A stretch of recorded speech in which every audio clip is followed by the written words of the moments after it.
자, 전기 간행물 등을 묶고 발생하는 띠종의 요건이다. 옳지 않은 것은 이라고 되어 있네요. 그래서 요 문제를 통해서 여러분 띠종이 있잖아요. 우리 그 관련되는 요건들 한번 정리 한번 하셨으면 좋겠습니다. 자, 신문 형태의 경우에는 발송인의 주소와 성명은 앞면에 기재한다. 자, 요거는 너무 1번에서 확인하게 답이 나오네요. 자, 우리 한번 생각을 해보십시오. 자, 신문 형태 같은 경우 띠종이를 이렇게 붙여요. 띠종이를 붙이고 그 발송인의 어떤 주소, 성명 같은 경우는 자, 앞면이 아니라 네, 뒷면을 기재한다라는 거 꼭 체크를 하시고요. 그 다음에 2번 보시면 이제 이런 신문 형태가 아닌 일반적인 어떤 전기 간행물의 크기가 A4 이하인 경우에는 우편물 원형 그대로 그냥 띠종이를 사용한다. 맞는 지문입니다. 자, 이렇게 보시고요. 3번 신문 형태가 아닌 다른 형태의 어떤 전기 간행물류 띠종이는 우편물을 전부 덮는 크기가 된다. 당연한 겁니다. 우편물을 전부 뒤덮어야죠.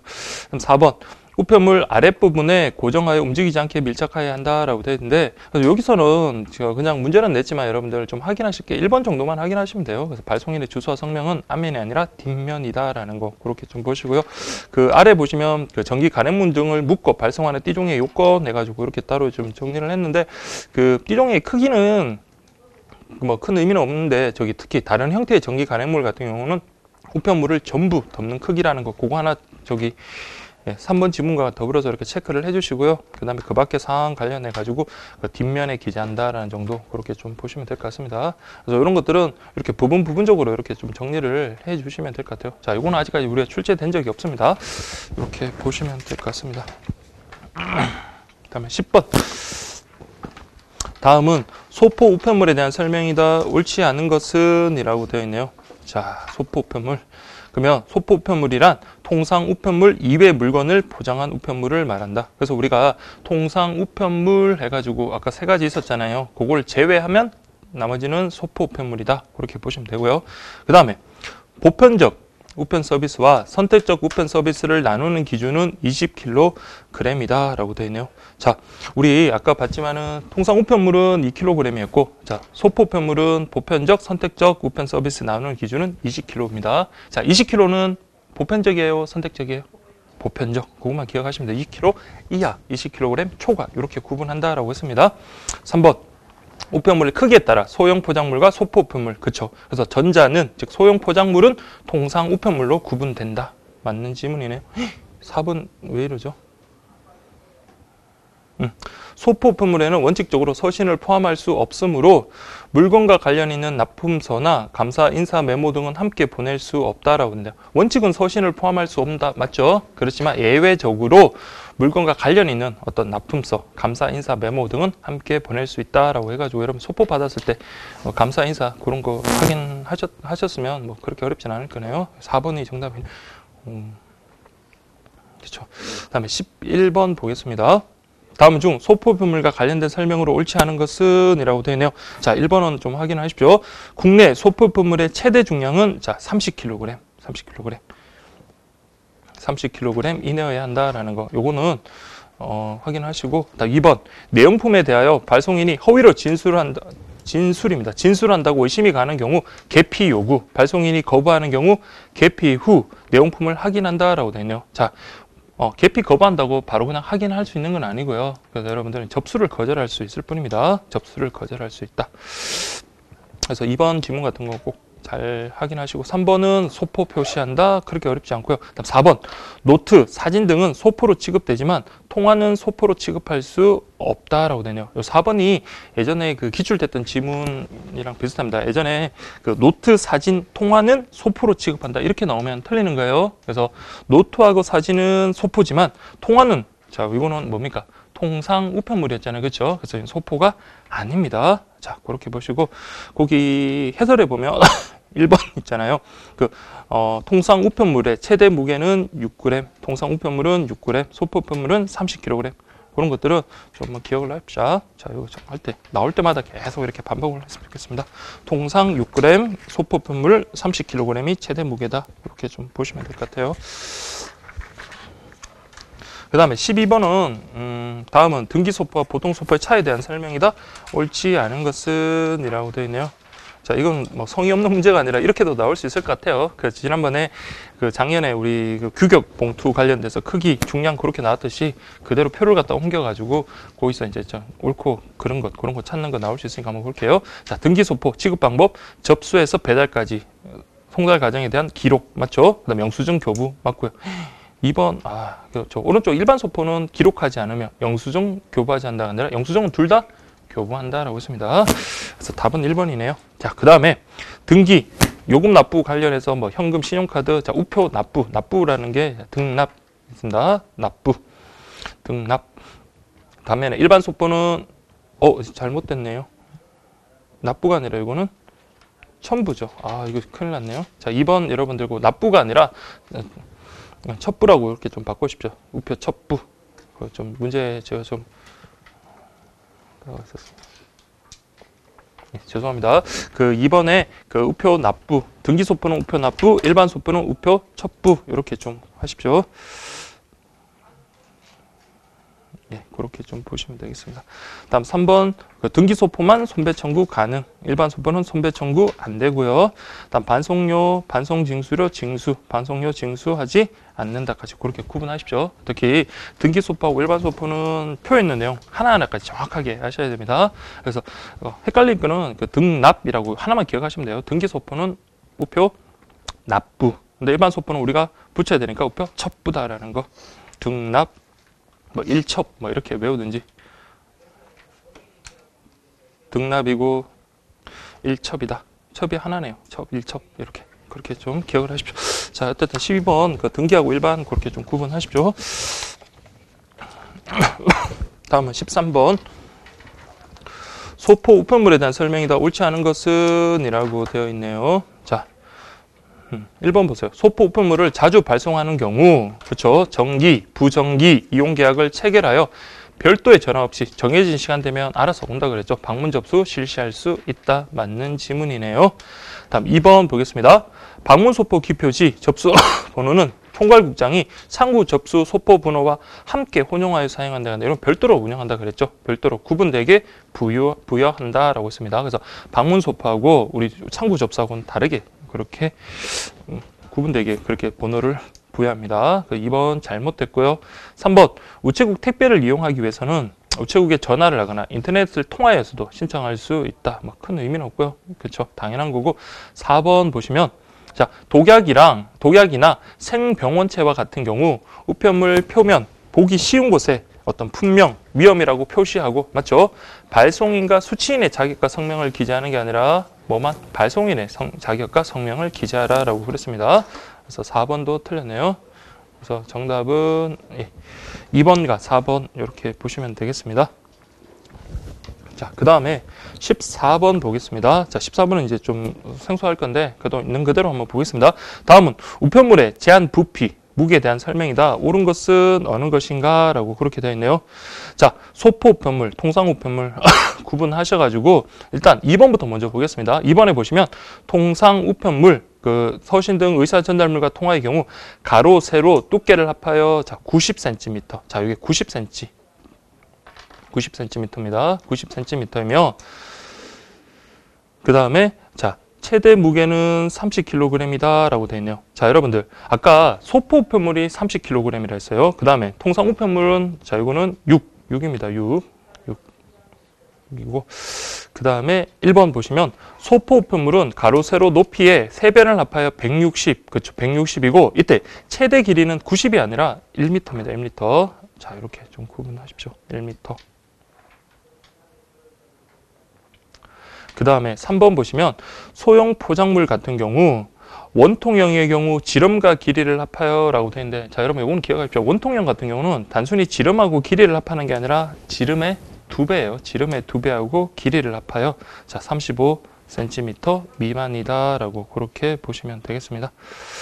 자, 그 다음에 4번, 자, 이게 중요합니다. 통상 우편물이라 하더라도 만약에 국내 특급으로 보낸다면 자 30kg까지 가능합니다. 30kg까지 가능하다. 그래서 정답은 4번인데 자, 요거 자, 다시 한번 볼게요. 자, 통상 우편물 같은 경우 가로, 세로, 두께 다 합쳐가지고 여러분들 90이다. 그 기억을 하시고요. 그 다음에 소포품을 같은 경우는 160입니다. 가로, 세로, 높이. 그렇지만 어느 한 변이라도 자 1m. 그러니까 너무 비정상적인 어떤 유형의 어떤 그런 물건을 못 보내게끔 최대 변의 길이에 제한이 있습니다. 다시 통상 우편물, 소포품을 그렇게 구분하시면 돼요. 통상 우편물은 가로, 세로, 두께 합해가지고 90. 소포편물은 160. 이렇게 좀 구분하십시오. 160. 예, 그렇게 보시면 되겠습니다. 다음에 4번에 그 통상 우편물이라고 하더라도 국내 특급은 30kg까지가 바로 최대 무게가 되는 거고요. 그 소형 포장물이라든 뭐든 원통형은 여러분 계산하실 때, 자, 이렇게 원통형이 이런 게 원통형이잖아요. 요거 계산할 때, 자, 요게 반지름이고, 요게 지름이잖아요. 요게, 아이고. 요 부분이 지름인데, 자, 어떻게 하겠다? 지름의 길이에다가 곱하기 1을 하고, 요게 바로 높이잖아요. 높이. 여기다가 높이. 요걸 더한 게 35cm 미만해야 된다라는 그 말입니다. 지름 곱하기 2에다가 높이를 더해야 돼요. 근데 지름에다가 높이를 더해서 35가 아니라, 자, 그렇게 좀 보시면 돼요. 반지름이 아니라 지름이고요. 지름이 아니라 지름의 2배입니다. 그게 이렇게 지름, 여기 지름. 이렇게. 그게 35cm 미만해야 된다라는 거.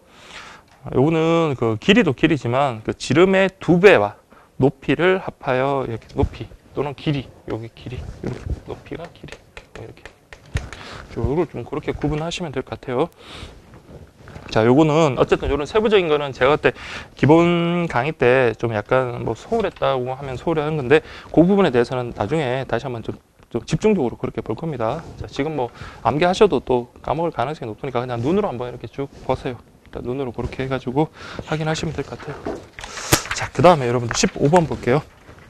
등기 취급.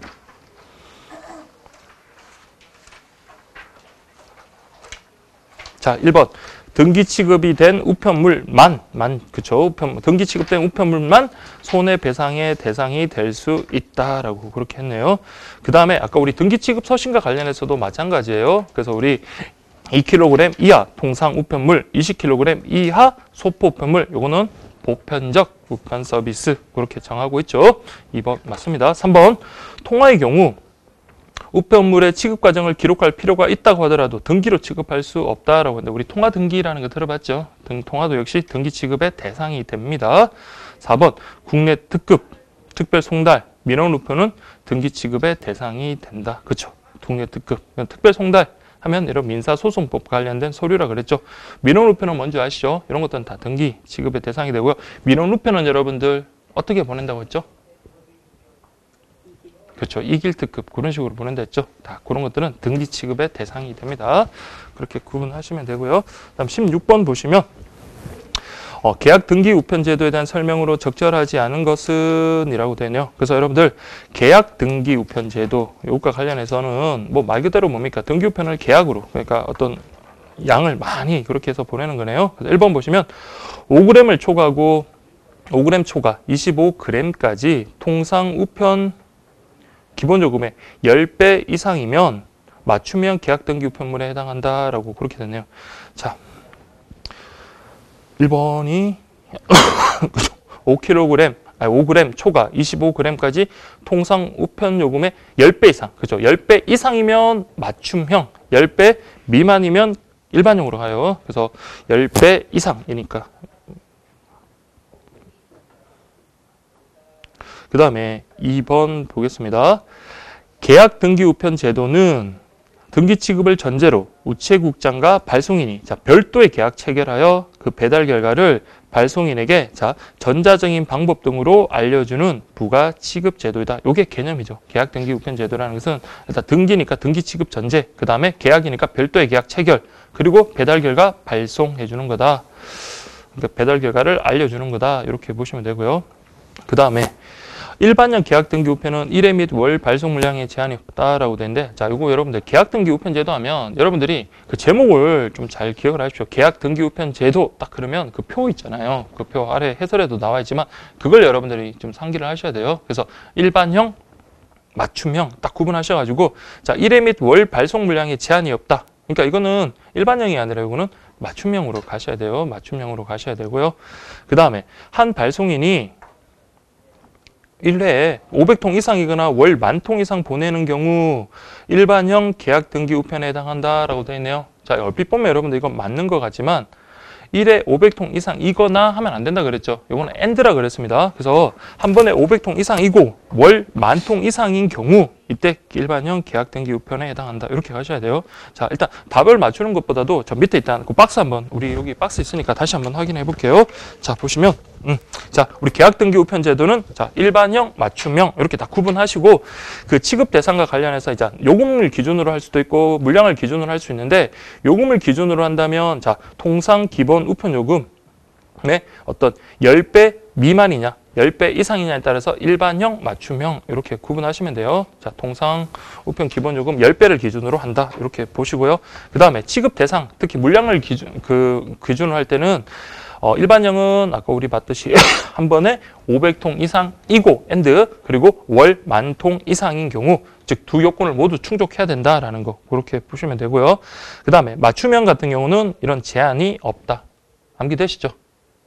자, 칠판 한번 볼게요. 자, 보이시죠? 계약 등기 우편 제도에서 일반형하고 맞춤형이 있다라고 했습니다. 자, 이거 구분하는 기준과 관련해서 요금을 기준으로 하면 통상 우편 요금의 10배, 10배, 10배 미만, 10배 이상. 그건 뭐 그렇게 문제가 없고. 그다음 물량 기준과 관련해서 자, 일반형은 어떻게 해라?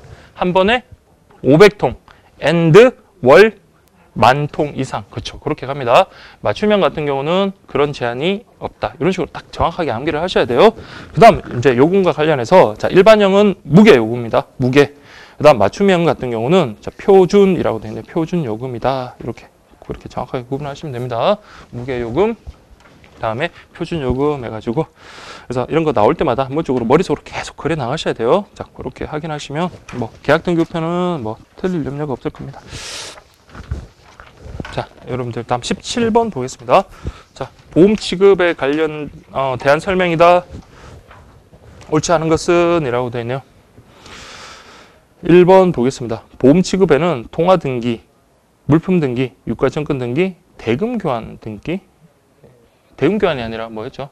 안심소포였죠. 안심소포. 2번 통화등기는 우편으로 현금, 그렇죠. 현금을 직접 수취인에게 배달하는 제도 통화등기 맞고요. 3번 통화등기 취급의 한도액은 그렇죠. 요거는 100만 원. 100만 원. 4번 기종품이나 주관적 가치가 있다고 신고하는 것을 보험등기 봉투에 넣어 수취인에게 직접 배달해 주는 것은 자, 물품등기. 그래서 우리가 물품등기 관련해서 기종품이나 주관적 가치가 있는 뭐 사진이나 뭐 편지 뭐 이런 것들 뭐 그런 것들도 다 가능합니다. 그래서 그게 물품 등기다라고 했어요. 특히 물품 등기하고 여러분들 그 뒤쪽에 그 안심 소포하고 구분하셔야 돼요. 자, 물품 등기는 여러분들 뭡니까? 통상 우편물이고요. 그다음에 안심 소포는 말 그대로 소포 우편물이에요. 그래서 물건은 어디로 가는 게 원칙이다? 그러니까 물건도 여러분들 통상 우편물이 되는 경우도 있죠. 그건 어떤 경우입니까? 소형 포장물일 때 그렇잖아요. 작은 경우. 그러니까 주관적 가치가 있다고 인정하는 거, 요거는 물품 등기 이렇게 가시면 되는 거예요. 그래서 17번에는 뭐 답 찾는 거는 어려운 게 아닌데 나머지 것들도 여러분 확인해 주시기 바랍니다. 다음 18번이라고 되어 있네요. 자, 이거는 뭐 우리 모의고사 때 한번 봤던 건데 물품 등기. 자, 물품 등기의 취급 가액은 10원 이상 물품 등기. 그렇죠. 300만 원입니다. 300만 원. 그 다음에 안심소포는 그렇죠. 이거는 만 원이 아니라 10만 원 이렇게 10만 원 이상 300만 원. 그러면 통화등기는 어떻게 되죠? 얼마 이하라고 했죠? 100만 원 이하라고 했습니다. 100만 원 이하. 뭐 10원 미만의 단수는 붙일 수 없으니까 다 그냥 10원 이상은 당연할 거고요. 그래서 어쨌든 그렇게 구분하시면 돼요. 자, 다시 한번 딱 정리해가지고 유가증권은 얼마나 그랬나요? 2천만 원 그거 기억하시면 돼요. 2천만 원 이하라고 그렇게 기억하시고 그래서 물품 등기 10원 이상 300만 원 이하, 안심은 10만 원 이상 300만 원 이하, 통화 등기는 100만 원 이하, 다음에 유가증권 등기는 2천만 원 이하. 이렇게 네 가지가 바로 보험 취급이에요. 보험 취급 대상 그렇게 보시면 되겠습니다. 다음 19번 뭐 20번 계속 보험 취급과 관련된 내용인데 한번 보겠습니다. 19번 다음 중 보험 취급에 대한 설명으로 적절한 것은 자, 통화 등기. 이때는 어디? 국내 통화에 한한다 이렇게 가야 되죠. 국내외 통화 모두 가능하다라는 말은 틀렸어요. 통화 등기 대상은 국내 통화에 한합니다. 2번 통화 등기 우편물은 등기 취급 우편물로 발송해야 된다. 아까 통화 등기니까 이건 통화 취급 우편물 맞죠? 등기 취급 우편물로 발송해야 된다. 그렇죠. 그다음에 3번 물품 등기는 통상 우편물뿐만 아니라 소포 우편물도 대상이 된다라고 했는데 자, 물품 등기는 뭡니까? 통상 우편물의 하나입니다. 통상 우편물의 하나인다.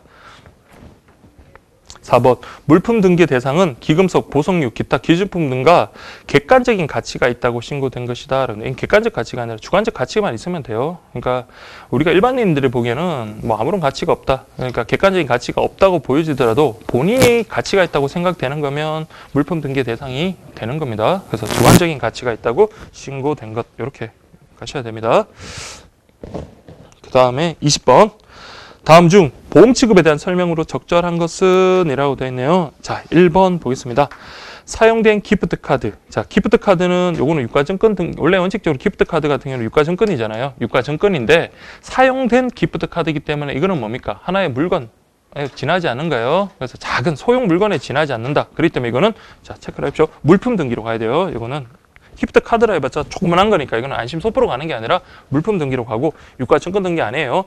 원칙적으로 기프트 카드라는 것은 유가증권이에요. 그런 게 그러니까 어떤 우리가 들고 다니면서 그 안에 어떤 재산적 가치가 화체되어 있는 걸 갖다 우리가 유가증권이라 그러거든요. 그래서 기프트 카드는 유가증권이지만 사용된 기프트 카드 같은 경우는 자 이거는 물품 등기로 접수할 수 있다. 맞습니다. 다음에 2번은 자 유가증권 이건 3천만 원이 아니라 2천만 원 그랬고요. 다음에 3번 여권 같은 경우도 자 뭡니까? 주관적 가치가 있다고 판단된다면 물품 등기의 대상이 될 수 있다. 이렇게 가야 되겠죠. 될 수 없다가 아니라 될 수 있다. 이렇게 보고. 그다음에 4번 보세요. 안심 소포의 경우 등기 소포 안의 내용물은 발송인이 참관하여 확인할 필요는 없다라고 했는데 자 이거는 발송인이 참관하여 말이 좀 죄송합니다. 이거는 문제가 좀 그러네요. 근데 요거는 그냥 발송인이 그냥 집어넣으면 되고 우리 그 참관인 상품 그 취급 담당자가 관여할 필요가 없다. 이렇게 보시면 돼요. 그래서 그런 의도로 된 건데 좀 4번이 문제가 좀 그런데 어쨌든 안심 소포 같은 경우 그냥 우리가 그냥 포장해서 집어넣고 확인하면 되는 거고 그 참관인 같은 경우에는 취급 담당자가 그때는 이거 뭐 참관해서 뭐 이렇게 관여할 필요가 없다라는 거. 오히려 해설만 그렇게 확인하시면 될 것 같아요. 자, 어쨌든 뭐 19번, 20번처럼 이런 식으로도 보험 취급 뭐 내용들 확인하실 수 있겠습니다. 그 다음에 21번 볼게요. 자, 21번은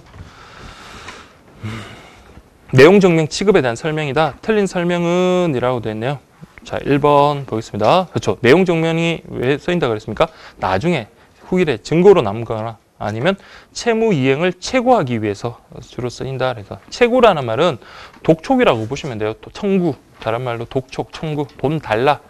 그러니까 이걸 최고를 안 해버리면 일반 민사 채권 같은 경우는 10년이면 여러분 소멸시효 지나거든요. 그래서 여러분들이 만약에 채권 돈 받을 게 있다라고 한다면 일반적인 채권이에요. 그러면 자 최고 그러니까 내용 증명을 딱 보내는 순간 그때부터 다시 또 10년의 기산점이 시작이 되는 겁니다. 그렇기 때문에 소멸시효가 완성되는 것을 방지하기 위한 거고요. 또 나중에 후일 정고로 남긴다 그랬잖아요. 만약에 내용 증명 우편을 받았는데 내가 그런 채무가 없다면 당연히 뭡니까? 받자마자 이의를 제기하겠죠. 그렇죠? 근데 그 이의를 제기하지 않는다는 거는 그 채무자 입장에서도 그 내용을 갖다가 인정을 하고 있다라는 유력한 증거가 되는 거예요.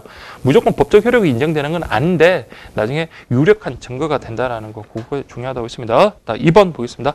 내용 증명 우편이 수취인에게 도달하였다면 법적 효력이 발생하여 후일 재판에서 승소할 수 있다. 자, 법적 효력이 발생하는 건 아니라 그랬어요.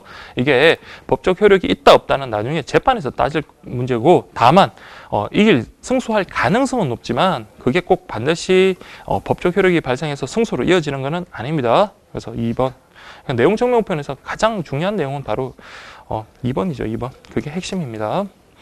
그다음 3번 내용 증명은 발송인이 수취인에게 어떤 내용의 문서를 그렇죠 언제 발송하였다는 사실을 공적 기관인 우편 간서가 공적으로 증명해 주는 우편 서비스다 이렇게 되어 있고요. 다음에 4번 내용 증명은 원본과 등본 내용 증명은 원본과 등본 내용 증명의 원본 등본은 양면으로 모두 작성할 수 있습니다. 다만 가격은 그렇죠? 앞면 뒷면 각각 계산을 한다라는 거. 그러니까 이게 두 장으로 치는 거예요. 그래서 여러분들 그렇게 확인하시면 되겠습니다. 그 다음 22번 보시면 자, 다음 증명 취급에 대한 설명으로 틀린 것은 이라고 되네요. 1번 내용 증명에서 내용 문서는 한 통의 문서를 내용으로 하는 것이어야 하며 그렇죠. 2건 이상 내용을 한 통의 내용 증명을 발송할 수는 없다. 그렇죠. 이렇게 원칙입니다. 그래서 한 통의 문서를 내용을 해야지 2건 이상을 발송할 수는 없고요. 그 다음에 배달 증명은 등기 우편물에 한정하여 지급한다. 그래서 배달 증명. 그러니까 이게 기록이 돼야지 배달을 갖다가 확인할 수 있는 거잖아요. 그래서 배달 증명, 등기 우편물 한정해서 지급한다라는 말은 맞습니다. 다음 3번 내용 증명 우편의 경우 봉투 표면의 주소를 정정해야 하는 경우 접수 우체국에서 승인을 얻어 서명 날인 후 봉투 표면의 주소를 정정할 수 있다라고 됐네요. 자, 이거는 뭐 승인을 얻어서 정정하고 뭐 밑줄 끊고 그렇게 하는 게 아니라 어떻게 해야 됩니까?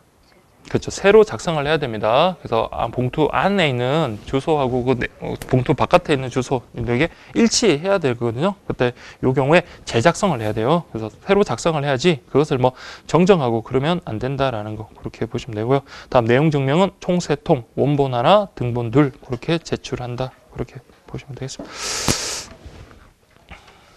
예, 그래서 4번, 예, 3번이네요.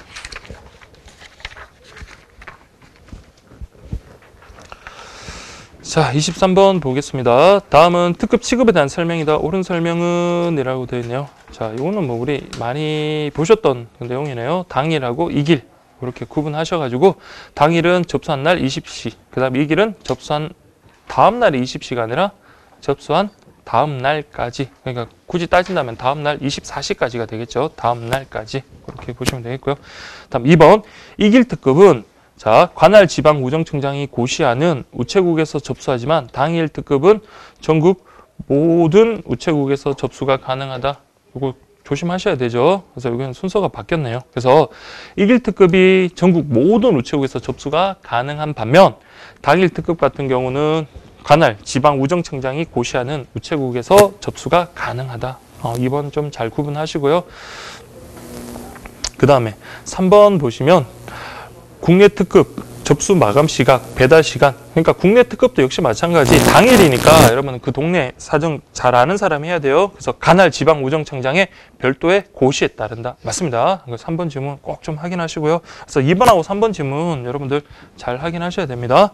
4번 금요일에 접수한 1, 2특급 우편물은 그러니까 이기니까 다음날 배달돼야 되지만 우리도 좀 쉬어야 되잖아요. 토요일에 배달하는 게 아니라 월요일날 토일 제외하고 월요일까지 배달하면 되는 거예요. 4번은 잘못됐습니다. 그래서 이거 특히 2번하고 3번 같은 경우 여러분들 좀 미스하기가 쉬운데 나름 좀 의미 있고 중요한 지문 같으니까 그렇게 좀 확인하십시오. 그래서 이길 특급, 뭐 관할 지방 우정청장이 아니라 이길 특급은 전국 모든 우체국, 그 다음에 당일 특급이 관할 지방 우정청장이 지정하는 고시하는 그 우체국에서 접수가 가능하다라는 거 그렇게 구분하시면 되겠습니다. 자, 그 다음에 여러분들 24번 보시면 다음은 특급 취급에 대한 설명, 옳은 설명은 이라고 되어 있네요. 자, 1번. 자, 같은 맥락에서 그냥 더 한번 연습해 보자는 겁니다. 1번. 광역시의 군, 그렇죠. 도농 복합 지역 형태시의 읍면 지역은 이길 특급이 제한될 수 있다라고 되어 있네요. 그렇죠. 요거는 광역시의 군 같은 경우는 광역시이긴 하지만 그 시골이라고 보시면 된다 그랬죠. 그래서 이게 이길 특급이 제한될 수 있다. 그렇게 됩니다. 2번 특별송달은 형사소송법이 아니라 민사소송법이에요. 민사소송법이 정한 방법에 따라 등기통상으로 송달하고 발송일에 알려주는 어떤 부가지급 서비스다. 그 뒷부분 후단의 설명은 맞습니다. 근데 앞에 그거는 민사소송법. 그다음에 특별송달은 통상 우편물과 소표품을 모두 지급이 가능하다라는데, 자, 법원에서 물건을 보내지는 않겠죠. 그 법원에서 보내는 민사소송 관련된 서류를 보내는 게 바로 특별송달이거든요. 그래서 이때는 특별송달은 통상 우편물에 한한다라는 그 지문 되게 제가 강조를 드렸어요. 그래서 3번은 소표품물 아닙니다. 통상 우편물에 한한다 이렇게 보셔야 돼요. 그 다음 민원 우편은 아까 말씀드린 것처럼 신속히 배달하는 건 맞는데 당일 특급은 무리가 따르겠죠. 그래서 당일 특급이 아니라 이거는 이길 특급에 따라 송달한다. 이렇게 가셔야 돼요. 그래서 민원 우편 이길 특급 그렇게 보시면 되겠습니다. 25번 보겠습니다. 다음은 특급 취급에 대한 설명이다. 틀린 설명은 이렇게 되어 있네요. 자, 1번. 현재 현금 추심을 위탁받은 물건과 통상 우편에 대한 대금 교환이 시행되고 있다라고 되어 있네요. 자, 이거는 그 교재도 보면 나와 있겠지만, 자, 현금 추심을 위한 어떤 그 위탁받은 물건, 그거는 여러분들 있는데, 그 통상 우편물에 대한 대금 교환은 지금은 이제 삭제됐습니다. 폐지되었어요. 자, 구분하시고. 그래서 현금 추심을 위탁받은 물건 같은 거 물건을 갖다 보내놓고 거기에다가 뭡니까? 돈을 갖다가 받아오는 거잖아요. 그거는 지금 시행되고 있지만 통상 우편물에 대한 어떤 대금 교환은 자, 지금은 폐지가 됐다라는 거 좀 구분하시고요. 그럼 나머지는 여러분들 자, 대금 교환 그게 바로 현금 추심을 위해 위탁받은 물건이잖아요. 그 지급 가액은 요거는 자, 100원 이상 100만 원 이하라고 되네요. 그럼 아까 우리 앞에 봤던 그 보험 지급 4개하고 대금 교환하고 이렇게 5가지 해가지고 금액을 좀 정확하게 정리하실 수 있어야 돼요. 자, 이렇게 보면 되고요.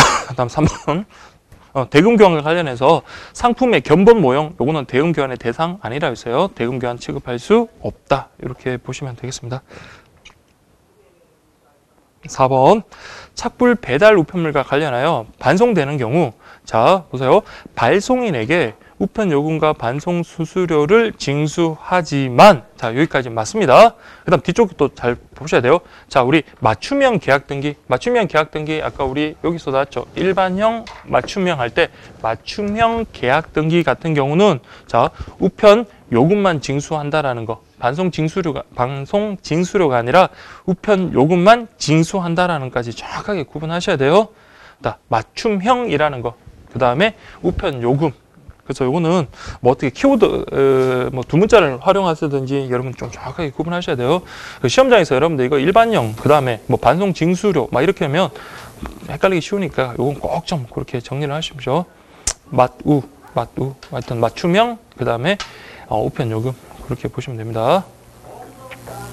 그래서 어쨌든 착불 배달 반송됐다 그러면은 일반적으로는 우편 요금하고 반송 징수료를 징수하지만 자, 우리 맞춤형 계약 등기 같은 경우는 우편 요금만 징수한다라는 거, 이 표현 꼭 좀 기억을 하십시오.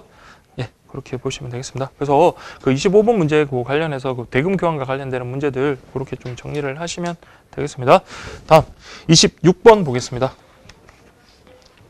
다음은 특급 취급에 대한 설명이다. 틀린 설명은 이라고 되어 있네요. 자, 이제 민원 우편이네요. 자, 민원 우편 역시 등기 취급한다. 맞고요. 일반 우편물보다 우선하에 송달한다. 그래서 요거는 일반론이에요. 그래서 일반 우편물보다 우선해서 취급할 수 있도록 합니다. 그래서 이거 뭐 약간 이길 특급한다라고 그랬잖아요. 2번 민원 발급 수수료의 수수료의 송금액은 5,000원에 제한되므로 5,000원이 넘는 민원 발급은 접수하지 않는다. 자, 원칙적으로는 5,000원 맞아요. 제한이지만 근데 수수료 자체가 민원 서류 수수료 자체가 5,000원이 넘으면 어쩔 수가 없습니다. 그래서 그거는 예외입니다. 그래서 이때는 예외가 되므로 5,000원이 넘는 민원 발급 이때는 5,000원을 더 받아야 되겠죠. 접수하지 않는다가 아니라 5,000원을 더 받아야 되는 예외적인 상황이다. 이렇게 가야 돼요. 그래서 2번 잘못됐습니다. 다음 3번 보시면 민원 발급 수수료와 해송할 때의 민원 발급 수수료 잔액을 현금으로 우편물에 봉입, 발송이 허용된다라고 했습니다. 이때 민원 그 수수료 같은 거는 안에 봉투 안에도 넣어서 보낼 수 있는 거고요. 4번 판매자와 구매자 간의 상품 거래 편의를 위하여 이용되는 부가취급 제도는 대금 교환이다라고 되네요. 그래서 대금 교환의 의미 아시죠? 그래서 대금 교환 어떤 소형 포장물이라든지 그 물건 있죠. 물건을 갖다가 그렇게 보낸 다음에 거기에 따르는 어떤 대금을 갖다가 이렇게 넣어주는 거, 그게 바로 대금 교환 맞습니다. 그래서 정답은 2번 이렇게 보시면 돼요.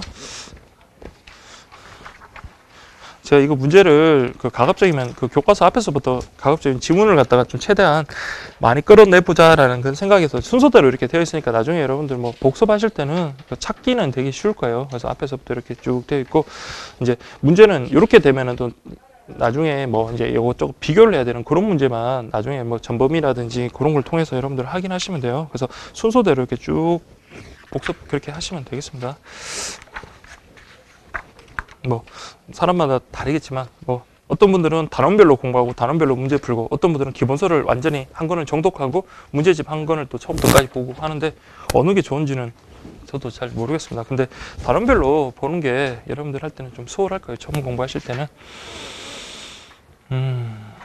자, 볼게요. 다음에서 설명하는 것은 무엇인가? 라고 되어 있네요. 보기라고 되어 있네요. 보기를 왜 넣었죠? 이게 자, 보세요. 이 보기는 이건 제가 넣은 게 아닙니다. 편집 과정에서 그 편집부에서 보니까 실수를 한 거는 저는 이렇게 보기를 넣어본 적이 없거든요. 저는 보기 박스가 따로 있기 때문에.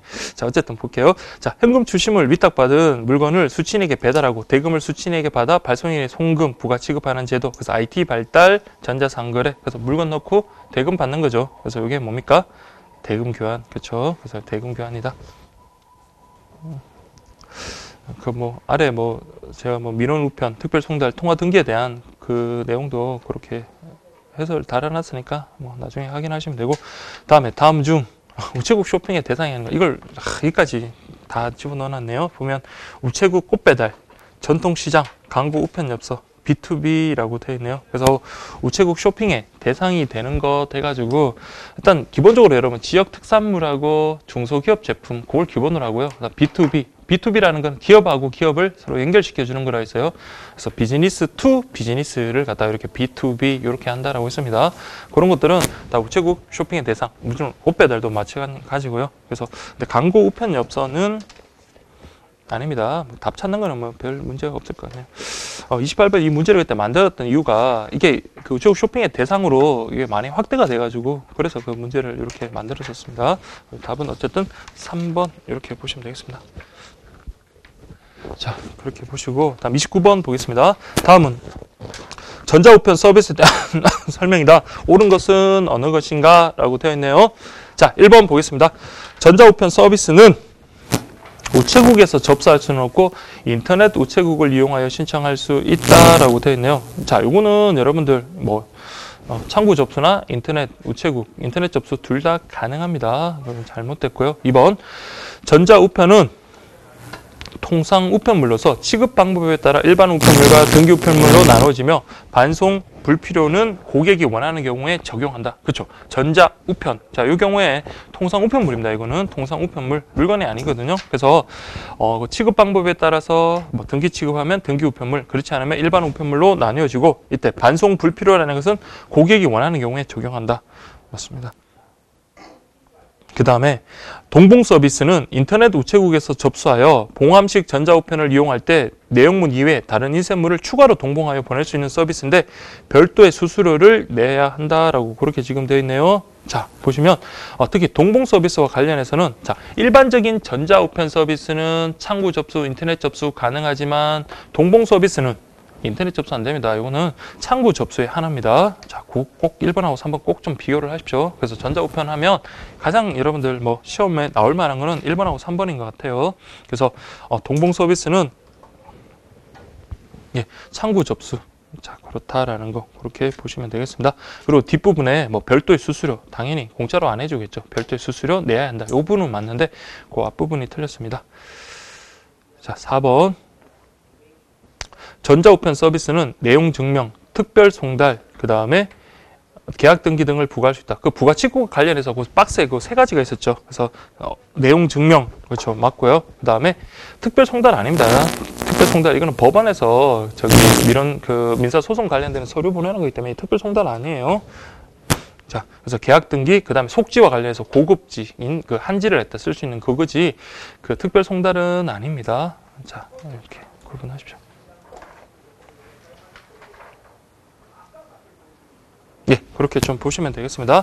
다음 30번 보시면 다음은 기타 부가 서비스에 대한 설명이다. 옳은 것은 어느 것인가? 라고 되어 있네요. 자, 1번 보시면 신문사가 자, 토요일자 신문을 월요일자 신문과 함께 봉함하여 발송하려 할 때 봉함을 허용하고 요금은 토요일자 신문 하나만 적용하는 게 아니라 절대로 공짜로 안 해주죠. 각각 두 개 다 취급을 요금을 합산합니다. 그래서 두 개 요금 다 적용한다라고 했으니까 1번 잘못됐고요. 2번 팩스 모사 전송 서비스는 우편 취급국을 포함하여 하면 틀리는 거라 그랬죠. 자, 팩스는 우편 취급국은 제외됩니다. 전국 모든 우체국에서 취급 가능하다라고 된 게 틀렸고요. 3번 고객 맞춤형 엽서의 경우 기본형은 우편 엽서의 앞면 왼쪽과 뒷면에 고객이 원하는 내용을 인쇄하여 신청 고객에게 판매하는 서비스다라고 되어 있네요. 자, 보시면 3번에 보시면 고객 맞춤형 같은 경우는 자, 어떤 경우 앞면 왼쪽과 뒷면에 고객이 원하는 내용. 그렇죠. 근데 앞면 왼쪽과 뒷면에 고객이 원하는 내용을 인쇄하여 그 다음에 신청 고객에게 판매하는 서비스다. 맞나요? 자, 요거는 그 엽서와 자, 우편 그 엽서와 관련해서 고객 맞춤형 같은 경우는 자, 요거는 어떤 경우죠? 앞면에 왼쪽과 그 다음에 뒷면에 맞춤형, 기본형, 부가형. 그렇죠. 요거 두 군데 다 하는 거는 요거는 뭐죠?